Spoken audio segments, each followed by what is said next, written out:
Muy buenos días.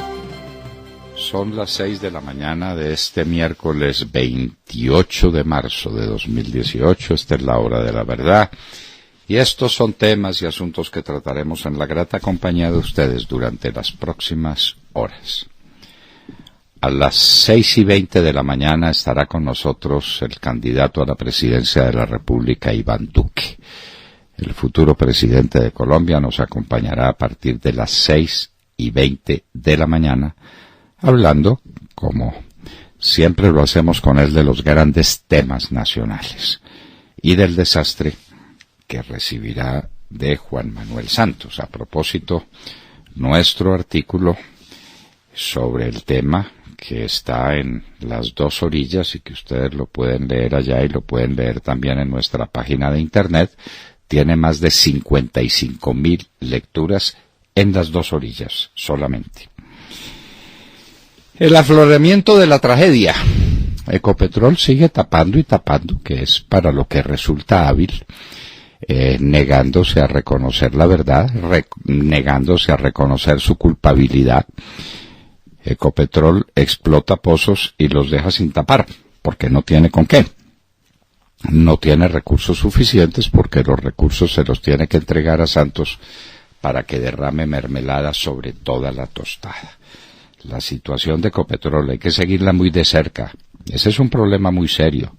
Ecopetrol tiene sus días contados porque se le acabaron las reservas y en lugar de dedicar todos los recursos que tiene a exploraciones nuevas que le permitan sobrevivir, dedica los recursos a pagarle dividendos a Santos para que Santos reparta mermelada. ¡Qué horror! Volvió a caer el Dow Jones.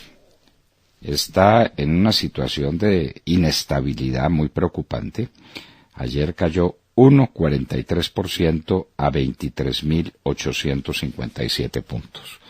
Ya había pasado los 24.000 puntos, está a 23.000, con unas pérdidas gigantescas. Ese 1,43 vale muchos miles de millones de dólares. Europa subió 1,17%, la China también subió 0,86% a 3.913.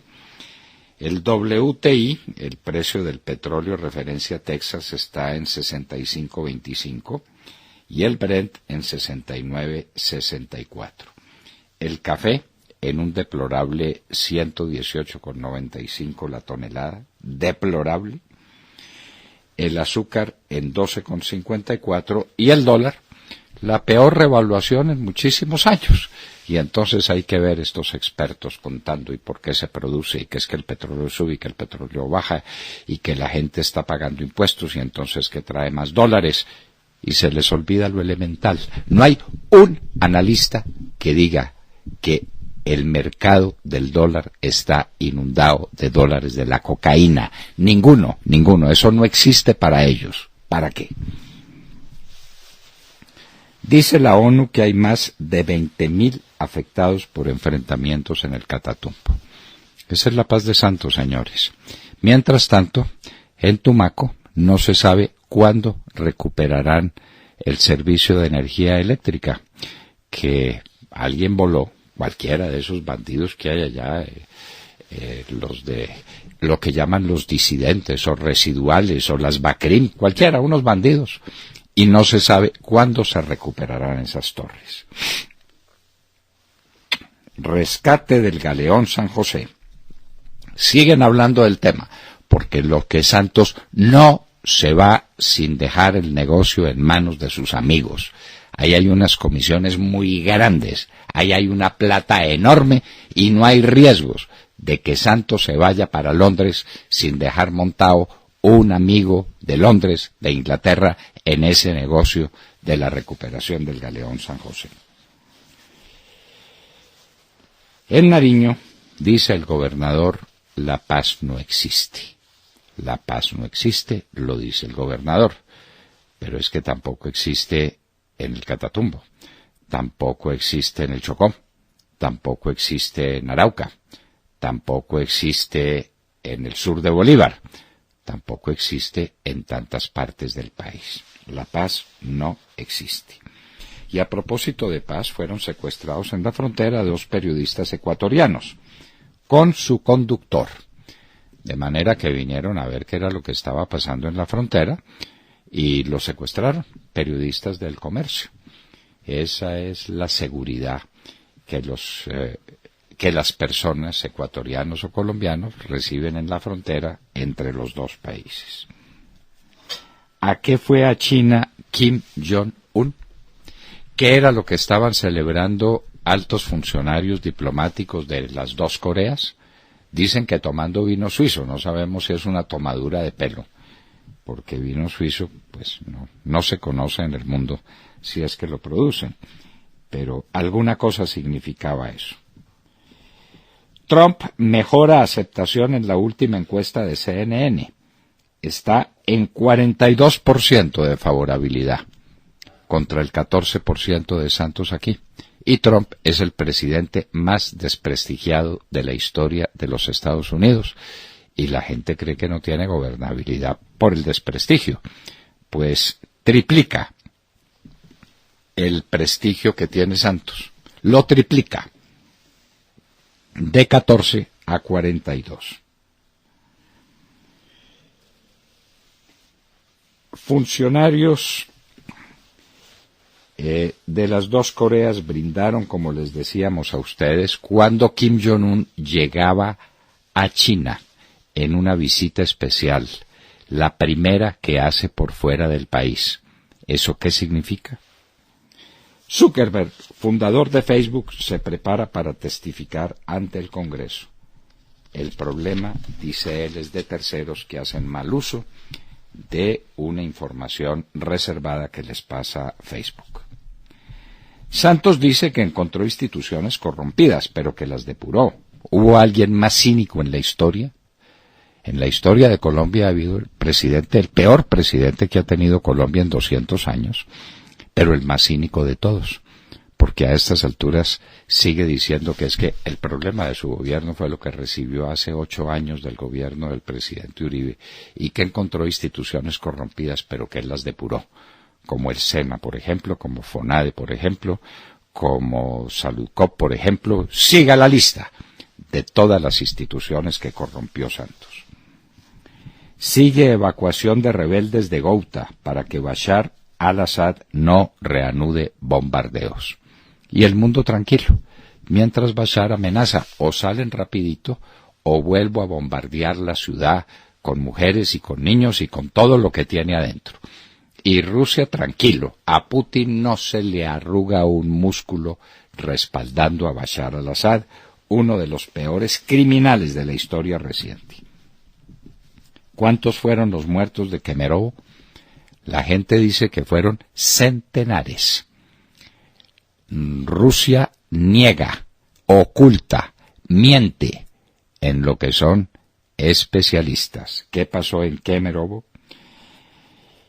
Y hoy, en la historia, veremos lo que ocurrió después del asesinato de Kirov. Ayer dejamos planteado el tema y hoy explicaremos a ustedes lo que pasó después. De todo esto y de mucho más hablaremos desde aquí, desde la hora de la verdad, en las próximas horas. Muy buenos días a todos. Bueno, pues hoy les quiero hablar de un episodio ocurrido en Medellín, que todos conocen, donde un hombre persiguió y arrolló con su camioneta a 2 ladrones que lo habían robado unos minutos antes. Aquí habíamos comentado el suceso. El hecho ocurrió en el Poblado y el suceso produjo diferentes reacciones que van desde los que aplaudieron el hecho, como algunos transeúntes que estaban allí y que decían: ¿cuál ambulancia, hombre? Porque no trabaja, por no trabajar vio lo que pasa, decían. Eso le decían a los delincuentes que pedían una ambulancia. Pero hay otros que califican el hecho como una venganza y no como una defensa propia. Lo cierto es que el asaltado tendrá que enfrentar un posible proceso judicial, aunque el mismo alcalde de Medellín, Federico Gutiérrez, dijo que ninguna de las víctimas deberían verse comprometidas de una pena privativa de la libertad, pues otros dicen que es muy delicado que la gente busque hacer justicia por su cuenta. Lo cierto es que cientos de personas, les cuento, han firmado para pedirle a la Fiscalía para que el dueño de la camioneta no sea acusado. Llaman más de 82.000 firmas y la meta es conseguir 150.000. Y la campaña tiene como nombre "No condenen a conductor de camioneta que arrolló a 2 fleteros para evitar que lo robaran". Pero más allá de este suceso, que a decir verdad no es aislado, la pregunta es ¿qué hay detrás de esta postura de la ciudadanía? Porque para nadie es un secreto que la gente se queja constantemente de que la justicia no opera. Y hasta la misma policía dice que la mitad de las capturas que ellos hacen son de delincuentes reincidentes, e incluso de estos reincidentes hay ladrones que han sido detenidos, escuchen bien, 33 veces. Es que es increíble, ¿no? 33 veces, pero que hoy están en libertad. Los índices de impunidad son altísimos. Y eso, por supuesto, genera desconfianza entre los ciudadanos que deciden tomar la justicia por su mano. Además, hay que tener en cuenta que el hecho de golpear un delincuente no está tipificado como delito en Colombia, de modo que la discusión está abierta y el problema está servido, ¿no? ¿Puede funcionar, pregunto, puede funcionar un país sin un sistema judicial efectivo? Es imposible, Montserrat. Sin justicia no hay sociedad. La justicia está en la base de la sociedad. En la historia de los tiempos, los hombres se asociaron en primer lugar para encontrar quien dirimiera los conflictos entre ellos. La figura del juez está primero que la figura del que manda y de la figura del que legisla. El juez es lo primero y fundamental. Y si el juez desaparece, volvemos a la época presocial, que es una época antisocial, es contraria a la sociedad. Y en Colombia no hay administración de justicia. No vamos a decir que sea mala, que sea limitada, que sea lenta, simplemente no existe. Por mala, por limitada y por lenta, llega el punto en que uno dice, no hay justicia. Entonces la gente hace justicia por su propia mano. Localizan y capturan a un ladrón en flagrancia en un barrio. Si se lo entregan a la policía, saben que al día siguiente el ladrón está otra vez en la calle liberado por un juez. Pero ¿usted puede creer que hay ladrones que han estado detenidos 33 veces? Pues es que nadie puede creer eso, Montserrat. Es decir, eso es inverosímil, es inaudito. ¿Es increíble o no? Pero es lo que hacen los jueces. Entonces, bueno, y de hecho es tal la decepción que tienen los ciudadanos con el sistema judicial que, según una encuesta de violencia y victimización de la Cámara de Comercio de Bogotá, un 48% de las personas que fueron víctimas de algún delito en la ciudad dijo que ellos no lo denunciaron, decidieron no denunciarlo. Y el 25% dijo que no realiza ese trámite porque no confía en las autoridades. Esto con números en la mano, ¿no? No confían en las autoridades. Pues ¿quién va a confiar en las autoridades? En un país donde las autoridades no existen. Estamos en manos de los bandidos, en manos del AMPA, del narcotráfico, de los asaltantes, de los atracadores, de los fleteros. Esa es la situación. Muy bien. William Calderón. Doctor Londoño, buenos días Colombia. Gracias por invitarnos a sus hogares y a sus vehículos. Hoy es miércoles 28 de marzo del año 18. Faltan 132 días para que termine el más corrupto gobierno en la historia política de Colombia. Son las 6:17. El carrusel de la muerte en Colombia no existe. Desde Socha, Boyacá, el presidente de las FARC, el camarada bolivariano de los colombianos, alias Santiago, aseguró, sin sonrojarse, que el sistema de salud colombiano actual es de los mejores del mundo. En medio de la visita presidencial, el espurio mandatario castrochavista destacó cínicamente que su gobierno convirtió la salud en un derecho fundamental y aseguró que se abolió el llamado carrusel de la muerte, donde cientos de colombianos tuvieron que ver cómo sus seres queridos murieron esperando atención médica. Doctor Londoño, ¿en qué país vive Juanpa? ¿En qué país vive Juanpa? Bueno, queridos amigos, les habíamos anunciado que estaríamos con el candidato a la presidencia de la República, futuro presidente de Colombia, Iván Duque, que va a recibir un país muy complicado, el país que nos deja Santos. Les repetimos que solamente en las dos orillas nuestro escrito tiene más de 55.000 lecturas. Y como eso se reproduce y se reproduce, pueden imaginarse lo que está sucediendo en este país. En un minuto estaremos con Iván Duque, candidato a la presidencia de la República.